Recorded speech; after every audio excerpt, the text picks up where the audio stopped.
Here's how you can adjust and dial in the fit of your new ViaTerra Fender jacket to maximize comfort and protection. Before wearing the jacket, we recommend loosening the cinch straps on each of the sleeves, at the wrists, and on both sides of the waist. Checking or adjusting fit is best done seated on a motorcycle or while simulating the riding posture, since all ViaTerra riding gear is designed to be most comfortable while riding. Now, in this position, check that the armors are anatomically in correct positions. Since every person's body is unique, the position of the armor is bound to vary slightly, especially at the elbow.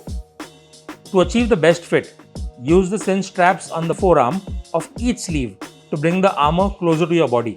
Use the Velcro closures at the wrist to secure the sleeve and tighten the waist adjusters on each side to achieve a more comfortable fit. Do remember that tightening the waist too much will cause the jacket to ride up over the waist and affect the overall fit. When adjusted correctly, the jacket should remain at the waist. Simulate riding positions as per the motorcycle you use to check for comfort and dial into your fit. Wearing the jacket for at least 5 to 10 minutes usually also helps to get you accustomed to the fit.